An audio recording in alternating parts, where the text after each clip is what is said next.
Hello, Mighty Marvelites. I'm CB Cebulski, your editor-in-chief, and thank you for joining us at Virtual San Diego.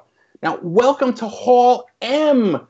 This is the one-stop shop for all the greatest news about Marvel Comics. We're going to be running through everything that's going to be happening throughout this year. You don't have to wait in line. You don't have to fight for a seat. All you got to do is sit down and listen. Now, to take us through this summer's big event, starring the Avengers and the Fantastic Four, editor Tom Brevoort is going to walk us through Empire. Take it away, Tom. Hello, Quasi San Diego Convention. I am Tom Brevoort, Marvel's executive editor. We are here for the Marvel Empire portion of our Next Big Thing panel. Joining me today on the left and right, theoretically, I can't see them because we're all remote, are the writers of Empire. On one side, pick a side, is the author of Guardians of the Galaxy and The Immortal Hulk, and many other fine titles available at a comic shop near you, Mr. Al Ewing. Hello, these are my real curtains. And on the other side somewhere, Mr. Dan Slott. Hello! Folks, we are, when this airs, when this comes to everybody, people will have seen the first 2 issues of Empire. But just as a quickie introduction and setup, what can you tell folks about Empire? What's going on, where we are? It's the Kree, it's the Skrulls, it's the Katari, as you have read by now, and it's Earth, and they're all coming together in a quite literal War of the Worlds. Except Mars isn't involved. We left them out. War of the Moon. War of the Moon, yes. Yeah, no, this is the Kree and the Skrulls have come together at last after millennia of war. And they're now flying under one flag and one ruler. Oh, yeah. That ruler would be Hulkling, the young Avenger, new Avenger, fan favorite. He's taken the destiny we always promised for him. He is leading both the Kree and the Skrulls. And the big question is he just a figurehead for like the powers that be, just like a human flag to unite under? Or is he something more? Is he like a real king in waiting? And the people they're fighting against are the previously peaceful plant people, the Katari, who used to share a planet with the Kree before the Kree massacred them. Not a bright spot in their history. And now they want payback. They've got violent. They've succumbed to some new violent thoughts, and they're taking it out on the entire galaxy. And Earth is right in the middle of it. Dan, over in the Empire Fantastic Four 0, we did the 2 zeros to lead into this. And in that 0, we introduced a couple of characters that are of import both to Empire itself and to the Fantastic Four going forward. What can you tell me about who these people are and why they're so important? By this point in time, you have met Jo-Ven and Nakala, who are the Kree Chronicle of Blood and the Skrull Requiem of the Shapeless Soul. These 2 beings are the living histories of the millennia of the Kree-Skrull conflict. And there is more to them than meets the eye, and they are going to be insanely important to the future of the Fantastic Four and to the Empire. I actually want to switch us off right now to talk for 2 seconds about some people who aren't here, but who are integral to everything we're doing in Empire. So I want to give both of you the chance for the next couple of seconds to enthuse about the work that Valerio Schiti and Marte Gracia are doing in visualizing all of this stuff. Valeria is amazing. Like every page of this landing in my inbox is like a new delight. And some of the vistas, I have not been easy on him. I'll confess that right now. But some of the vistas and massive action-packed shots and beautiful sweeping like settings, and then the other thing he does great is those tiny little moments of emotion. And there are quite a lot of those. There's a lot of emotional beats in there. There's a lot of like, I mean, if I were to say which emotions, that'd be a spoiler. But we get a lot of them. We get most of them. I'd say we get like a decent collection of emotions, and of it, Valerio just everything that guy turns his hand to. He's the master. He has redesigned the Kotati. He's designed whole new looks for the Kree and the Skrull Empire. He's designed spaceships, battlefields. You are throwing everything in the world at Valerio. You're throwing him Avengers and all the Fantastic Four and surprises this is everything you want out of a Marvel event. Iron Man suits, design a new Iron Man suit. I think I said to him one morning. Have they seen that yet? Have they seen no. Because they're only up to issue 2. Ooh. Yeah. Valerio is a fabulous designer, and he's done so many designs that we've actually been including them in the backs of all of the issues of Empire as we've gone along. So people here will have seen the first 2 issues worth, but there's actually 4 more issues worth of designs and character interpretations and ships and equipment and everything. He really went to town in a big way on all of this. And this is now the look for the Kree and the Skrull from now on. If, of course, they survive Empire. And don't forget about Marte. Indeed. Marte, his colors, they kind of leap off the page. I mean, like I was saying, you've got these huge battles, everybody kind of expertly picked out. You've got like... in space, you've got when you're in space, so you get, beautiful sunsets, beautiful sort of interstellar vistas, and just brings it all out, brings it all to life in a way that, you look at the original art and it's fantastic, but that Marte just brings that extra dimension to it, that extra like layer of beauty to it. Yeah, they both have felt very engaged and involved in this story in particular.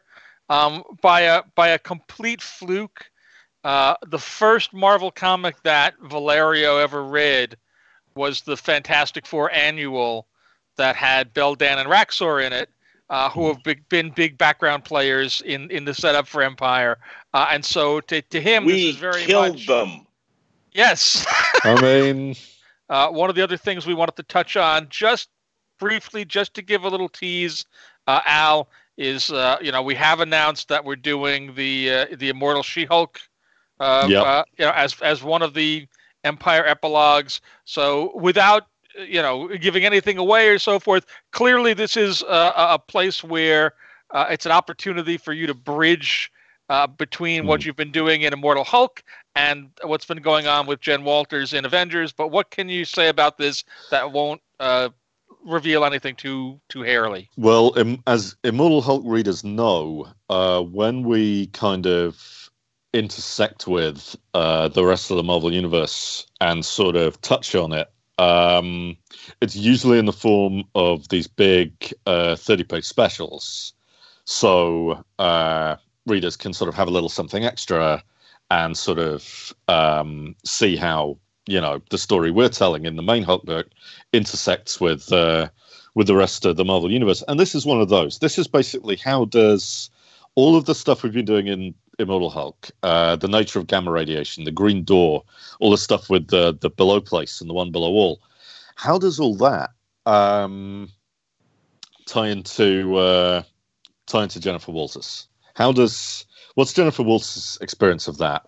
How does what she goes through in Empire, how does that tie in?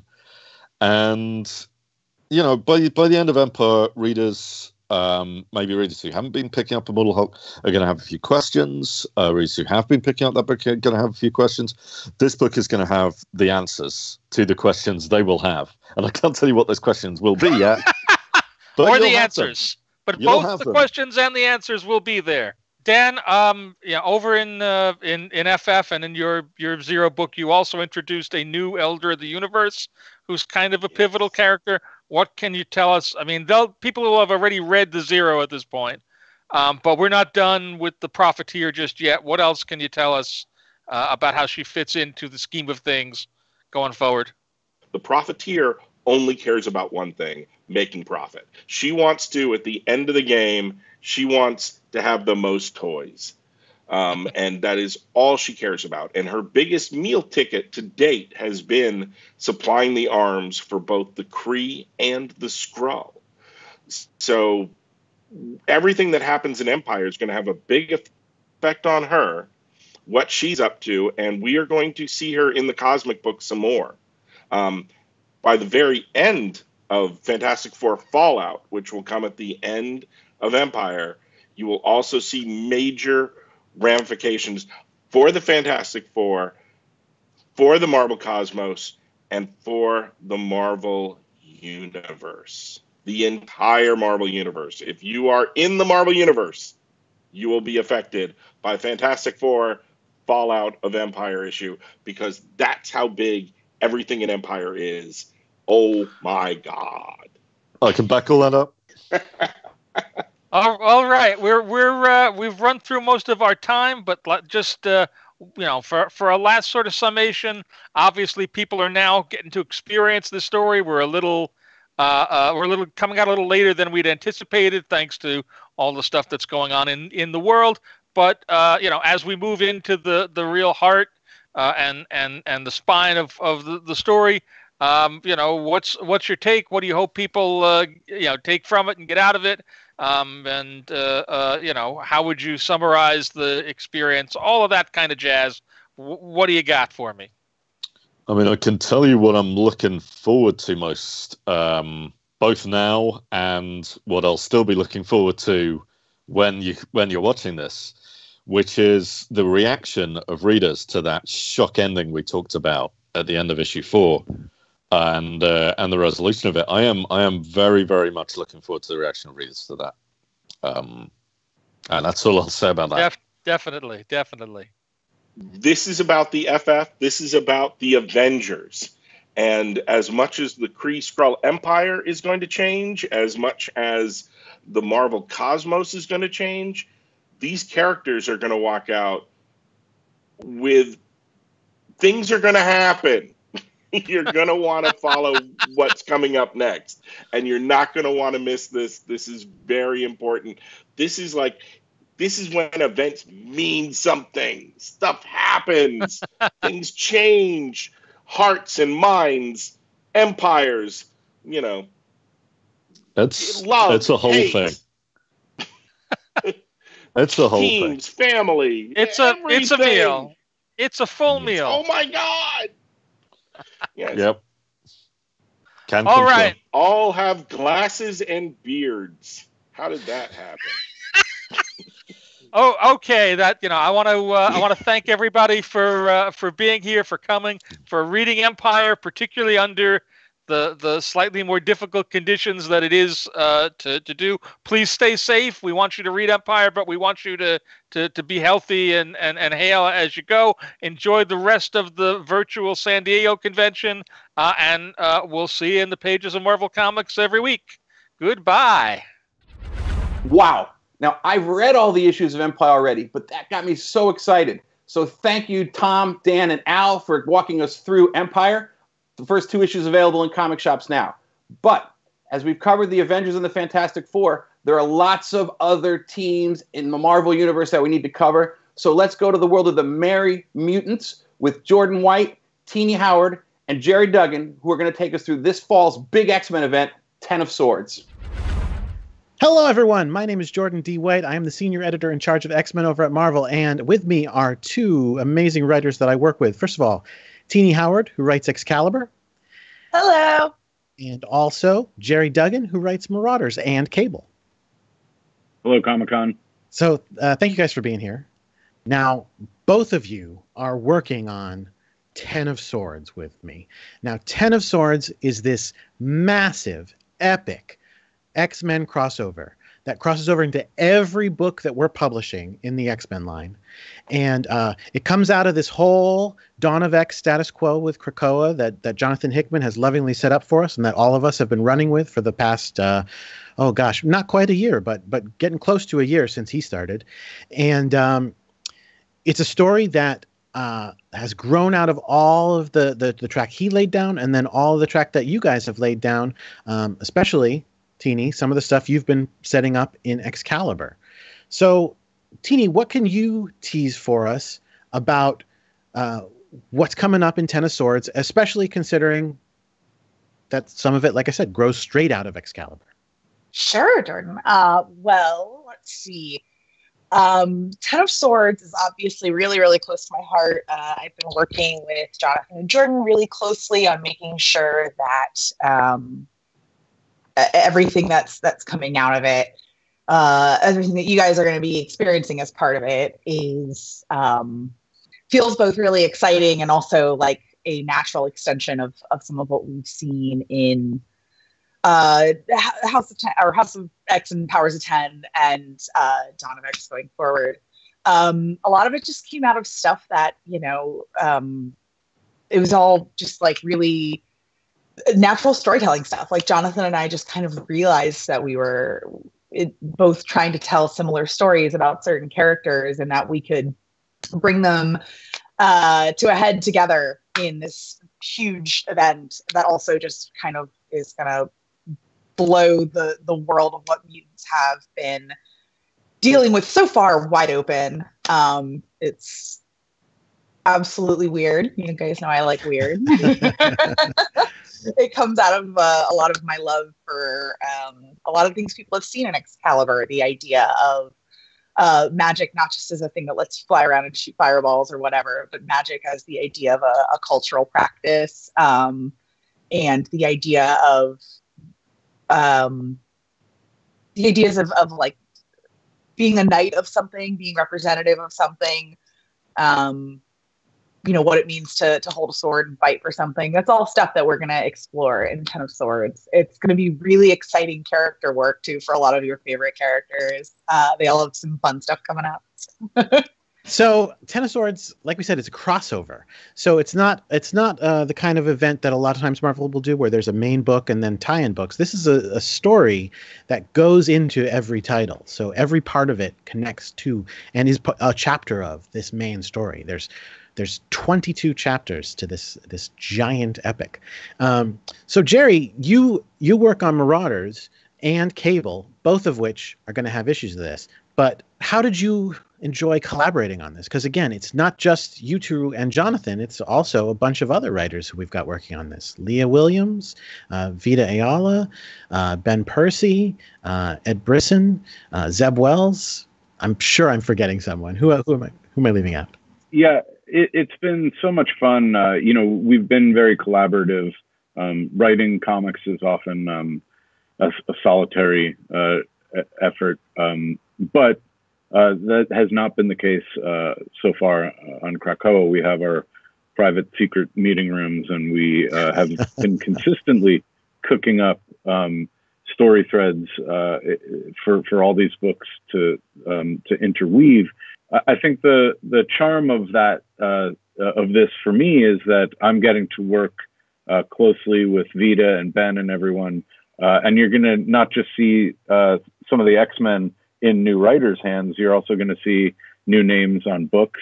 I'm getting to co-write with Ben on on X-Force and Wolverine, and Ben's co-writing my Marauders issues, and Vita's got a standalone Marauders story. So we're definitely singing into the mics like the E Street Band on this one, and it's been a lot of fun. Absolutely. I can't wait for people to see what actually happens. So it's called the Ten of Swords. Teeny, that name comes from tarot cards. It does. What can you tell us about that? Well, I have to say, as a person that loves weird symbolism, I was just tickled by the way that Jonathan has leaned into the X of 10. And like really early on, I've talked about this before, that like the way I approached my work in Krakoa, was less like, here's a book with a cool bunch of cool X-Men I want to write, and like, here's a part of mutant culture that I would like to shepherd. And I really, really early on attached to certain characters as part of that, who are now a big part of the story of Ten of Swords. So it's, I don't know, a lot of the work we do in Next Rooms is like nothing I've ever done as a writer. It's really, really freeing, especially when you're working, on things, that are not your own characters and things that you have to shepherd and have fans and stuff. It's really, really freeing to get to just like sit around with the other X-writers and, to have had this event that I'm doing with Jonathan not form out of like, what felt like, like mandates or assignments, and more just kind of felt like Jonathan and I being like, so we both want to tell this same story, right? Like we're both working toward this same story, but just from different angles. And we kind of realized that Ten of Swords is where a lot of it was leading. If you know the tarot at all, you know that the Ten of Swords is the end of a suit, which means it's like all the suits. There's a journey, and the Suit of Swords, if you're a tarot reader, does not end well. To give them just the smallest bit of tease, what character has the best bit so far in this entire story? Who is your choice for best moment in the book so far? As the person that has been writing Marauders, I'm very excited for this story because of Storm's part in it. Finally, there's a super, super cool story that we've been dying to tell. When you see Russell Dauterman and Matt Wilson's cover for Marauders, you'll understand why I'm so excited about this story for Storm. We should show that cover. I'm going to show that cover. All right, let's do it. Look at they put the X of Swords logo in the back. That's the halo. It's pretty amazing. Teeny, how about you? We're all very excited for the story that has developed for young Douglas Ramsey. He's, look, there's a part of me that's like, Betsy, Apocalypse, because like I love writing them and their stories are so important to me. And there are some characters that I don't even want to say that I'm excited to write because I don't want to spoil it, but I'll say this. The room has lit up every time we start talking about Doug's story in Ten of Swords. It can be the earliest, sleepiest, most worn out video call, and the second we start talking about the Doug story, everyone's like, and this happened. We all Cypher fans are gonna have a great time. It's very true. Agreed. If I had to pick, I mean, I probably would say I'm most excited about something with Captain Britain. So that email you sent, we saw some good art the other night. We did. And he had some nice stuff. That's even better than I imagined it. Wow. Terrific. And you know what? Just another example of how X-Men are family books. This whole visual that Jordan and I are geeking out about that you'll see from an artist that I'm not sure if we can discuss yet.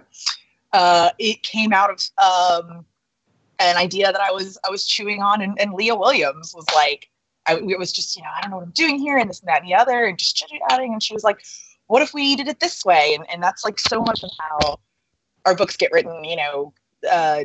I think everyone in the X-Room at some point or another during the writing of Ten of Swords has reached out to me just to be like, hey, let's look at this moment where our books touch. Let's both look at it and make sure it works. Or this through line, I started in this chapter, but can you pick it up again in your chapter? And can you make sure that you set this up for me? And it's like, that's how these books have kind of been written for like the past year. But then Ten of Swords is like us really just vamping and showing you guys how good we've gotten at writing these books as a team. Like we've been practicing for a year to show you guys how good we've gotten at this. I'm glad the writers all feel like we're on the shores of Krakoa singing Kumbaya.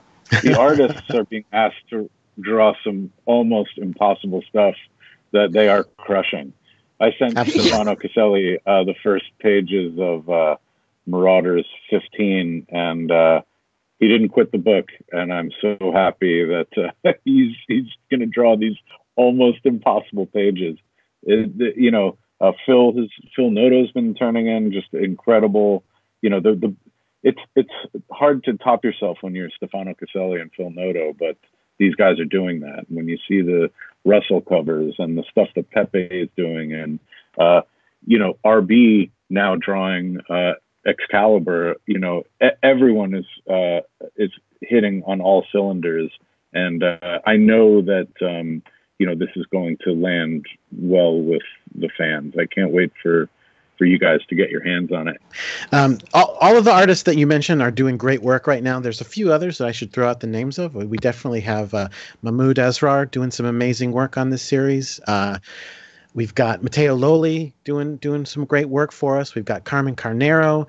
We've got Victor Bogdanovich. We've got Josh Cassara. This is really some of the best artists that we've ever worked with, all coming together to tell one story. And it's going to be a top of the line package. Like, honestly, I think you're going to love it. So the first 8 or so pages of Ten of Swords 2, we gave Pepe an insane challenge. You'll understand when you read it, but I mean, we just asked him to create us beautiful, massive things out of whole cloth. And I mean, I'm a person, I love giving an artist a vibe. Like I don't usually give an artist a thing and say, there's a reference photo of this one thing. I'll say, like, here's 10 things I was thinking about, and here's the playlist I was listening to. I'm like, I always tell artists, I'm like, they're ingredients, not prescriptions. Like, please, and I feel like Pepe just took that and somehow was like, oh, like, what was inside your head but better? Like, he absolutely, and it's just incredible. I mean, he has just birthed galaxies for us. I'm blown away. I'm speechless by what Pepe is doing on the main book right now. Getting to write some of my first pages in a Marvel event book and having them be those Pepe pages I'm okay with that. Thank you so much for listening to us. Ten of Swords starts in September. It's going to be running 22 chapters all the way through the end of November. And like I said, check it out, pick it up. It's going to be a good time all the way through. Now I'm going to throw it back to CB, who's got some more Marvel news for you. Hey now, Jordan, look, I know we're not in the offices and we're working virtually, but you got to start sending me those scripts. I'm in the loop, but even I didn't know the things you just talked about with Storm and Betsy. As one of the world's biggest X-Men fans, I need to know. So get them over here, buddy. Now, who's a big Spider-Man fan? Let's introduce Nick Lowe, editor of Amazing Spider-Man, who's going to walk us through issue 850 and the return of one of Peter's greatest arch rivals. Take it away, Nick. Thank you so much, CB. Hello, San Diego. Hello, world. Welcome to Virtual Comic-Con and the Marvel panel. We are so excited to be here. We have such a treat for you Spider fans out there. Today, I am joined by two Spider legends. I am joined by Amazing Spider-Man writer Nick Spencer. Welcome, Nick. Hey, thanks for having me. And also joining us today, Marvel artistic legend Mark Bagley has returned to Amazing Spider-Man. Hello, Mark. Legendary. That's right, legendary. So thank you all both for joining us today. Just in case anyone out there is crazy and isn't already reading Amazing Spider-Man, I wanted to give you a little setup of how things are going in Amazing Spider-Man. Basically, they aren't going well for Peter Parker at all. There's a silver lining. He's back together with Mary Jane Watson. He's back in school. He's a grad student at Empire State University. He's studying under Kurt Connors, a.k.a. The Lizard. The Lizard is his professor. He's rooming with one of his best friends, Randy Robertson, but also with supervillain Boomerang? What? It's true. And Randy and Pete aren't the only people who kind of hate Boomerang, but it's not for the same reason that he leaves all the dirty dishes in the sink. The Kingpin, who is the mayor of New York City, wants to kill the Boomerang, but he wants everyone's hands off of his roommate, Peter Parker. Now, why, you might ask? Well, it is because of someone named Kindred. Kindred is a mysterious new villain. He's got bandages all over his face. He's got centipedes that crawl all over him. And not much is known about this mysterious villain. That's all going to be changing very, very soon because he has big plans, and they all start with Sins Rising. Nick, can you tell us a bit about Sins Rising, where you came up with the idea and kind of what's in store for that? Well, Sins Rising really does represent the escalation of the next part of our big Kindred story. And, Kindred has been lurking in the shadows and kind of plaguing Peter Parker's nightmares. And now he's going to come to the surface. And this is the first part of his play. And it involves resurrecting one of my favorite Spider-Man villains from the classic Spectacular Spider-Man run, the Sin Eater. So the Sin Eater has returned. He has been changed. He has a whole new set of powers and revelations that we're going to be rolling out over this arc. And things are just going to get worse and worse for Spidey as the Sin Eater makes his presence felt in Peter's life. And what you have happening there is just incredible. I mean, Sin Eater was already a huge looming figure in Peter's life, as he is the man who killed Jean DeWolf and set off one of the most classic Spider-Man stories. And so having him back and in this new terrifying way has just been incredible to read. And I can't wait for everyone out there to share it. But that's not the only rogue that you have on the horizon, because we're coming up on Amazing Spider-Man number 49, which is 49 of this volume. But if you count up all the issues of Amazing Spider-Man, it is also Amazing Spider-Man Legacy number 850. And we are going to pull out all the stops, including bringing one of Spider-Man's biggest villains back. Nick, can you tell us who it is? And Mark, don't be too afraid, okay? It's pretty scary. So be careful.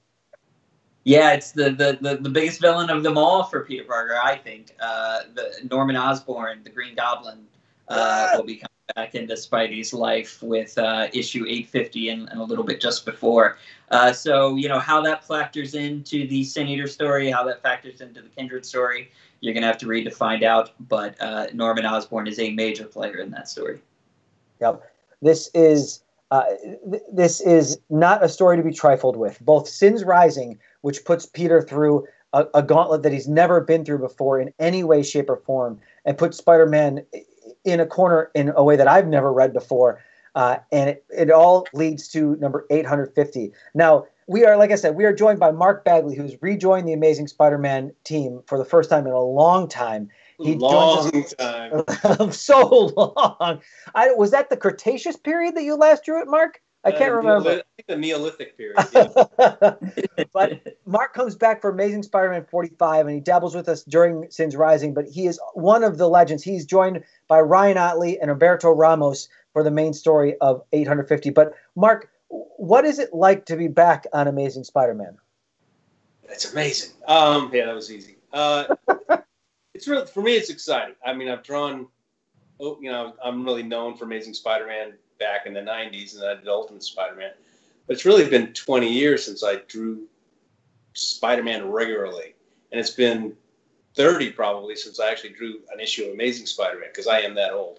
And I really wanted to see how I could handle it, because back in the day, I've never felt like I lived up to, John Romita and Gil Kane and Ross Andru and Steve Ditko. It was never my spot. It never felt like I was there.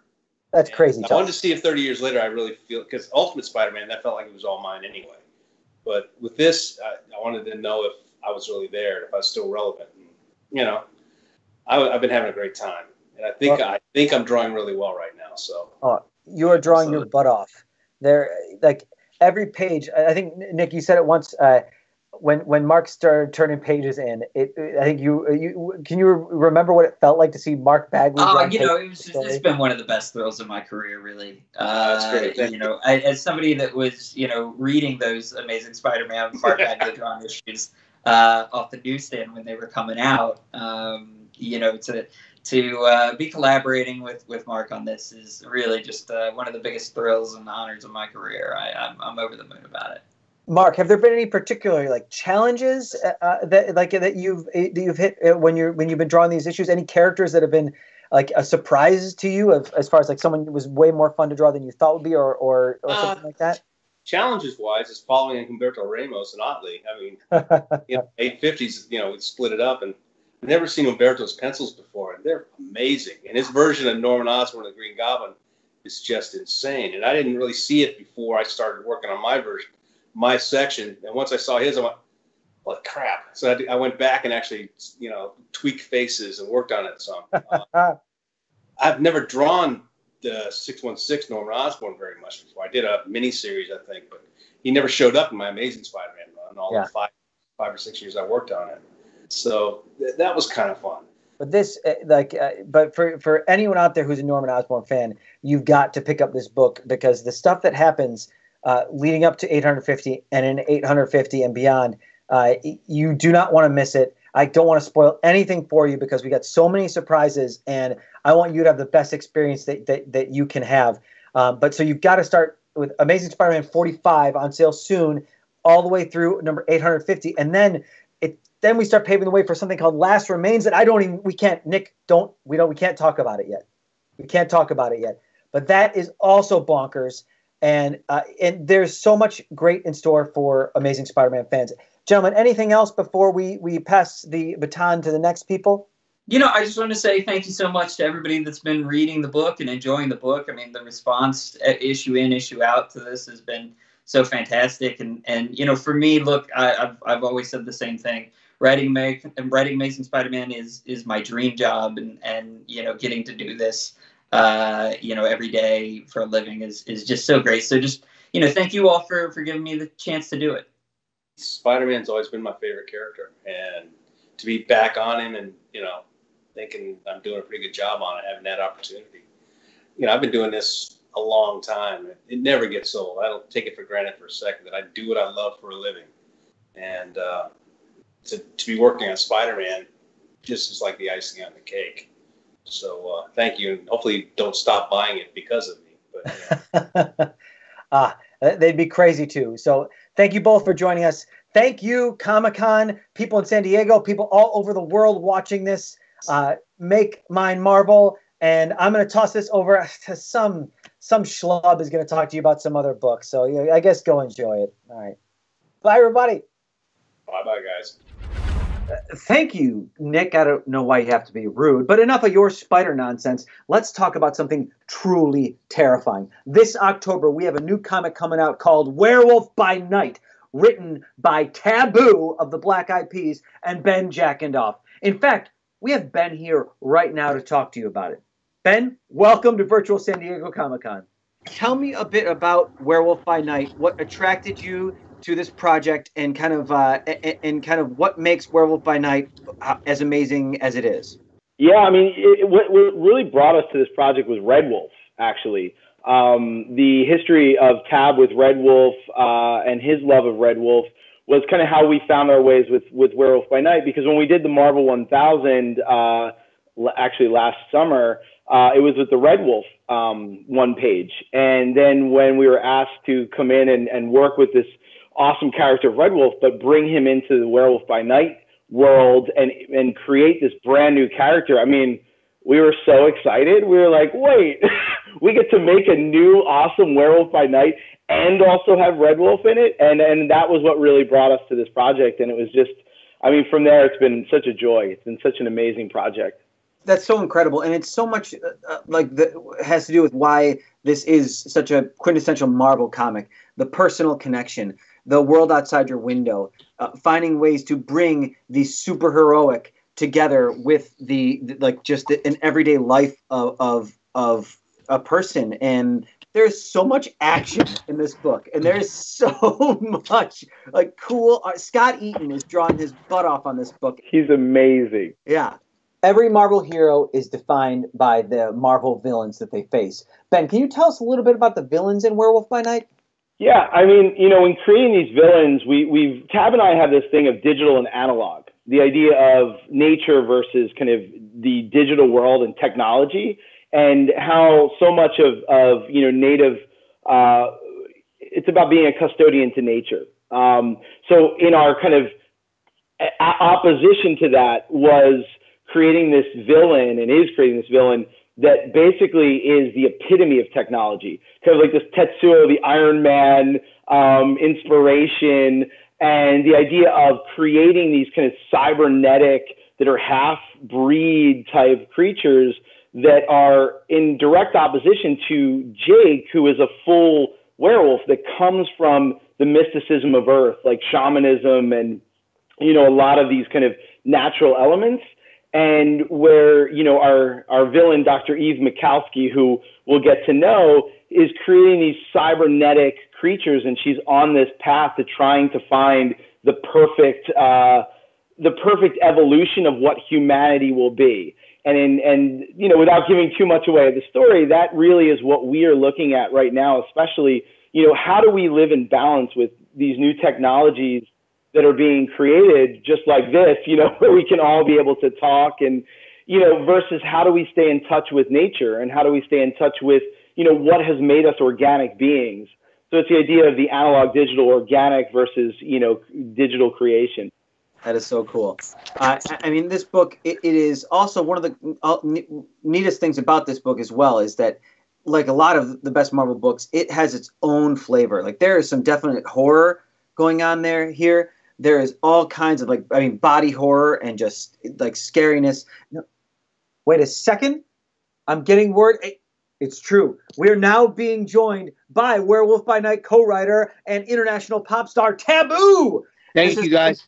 Taboo, so glad to have you. We were just talking about the horror elements of Werewolf by Night. Can you tell us why that was something that interested you?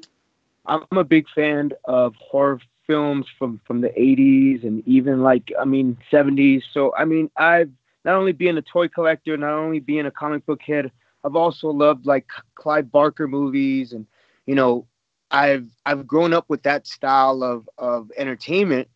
And it was cool to be able to do it at a level where it wasn't over the top, but still implementing that, keeping it PG. Cause I wanted to make sure that my kids can read it and enjoy it, where it's not too much cussing, too much craziness, because I do have young kids. I want them to be inspired by the comic, but also feel connected to it in a way, because it is the story of a lot of us kids who are urban natives that want to connect with their heritage. And a lot of times we're born in the city and we really don't know a lot about our native roots. And so with me, learning through my grandmother about our culture, it really helped me. So applying, a little bit of the scary werewolf bit, but also a little bit of a learning experience about connecting with your native roots or your Mexican culture, and making it inclusive for everyone. Because this is not a Native American story. This is just happens to be that Jake is Native and Mexican, and it's a werewolf story. It's a coming of age story because he's a teenager, and it's we always call it the hormone monster, right? Hormone monster. Yeah, that really is what it's about. When you are a teenager and all of a sudden you have all these feelings and emotions that you don't know what to do with, well, it's all this energy that becomes the werewolf. And I think that's really what we've been playing with Jake. And it's this, how he's relating to himself and to, Molly, his best friend, and his grandmother. And now all of a sudden, the world that he's, kind of pulling back, the world that he works in is he's a janitor in this large corporation. And what is it that lurks beneath the surface? And that's something we love to play with. We love to play with this duality of worlds. Well, I think everyone is in for such a treat. Make sure you pick up Werewolf by Night, on sale this October. Written by Taboo and Ben Jackendoff. Drawn by Scott Eaton, Scott Hanna, and colors by Miroslav Merva. Thank you guys so much. Thank you, everyone, at Virtual Comic Con. And check out the new album, Translation, Black Eyed Peas, out now. Black Eyed Peas, out now. Make Mine Marvel, and we'll see you all soon. Fantastic Four, Avengers, Spider-Man, X-Men, Werewolf by Night. You just got the most incredible download on some of the greatest comics coming out from Marvel this fall. But that's just the tip of the iceberg. Captain America 25, Fantastic Four Antithesis, Hulk Maestro. All kinds of goodies are going to be on shelves in your local comic stores soon. So get down and check it out. I really appreciate you joining us here in virtual San Diego. There is so much more coming. Be sure to check out all the other panels. Be sure to keep reading your favorite Marvel comics. And now, and as always, make mine Marvel. Thanks.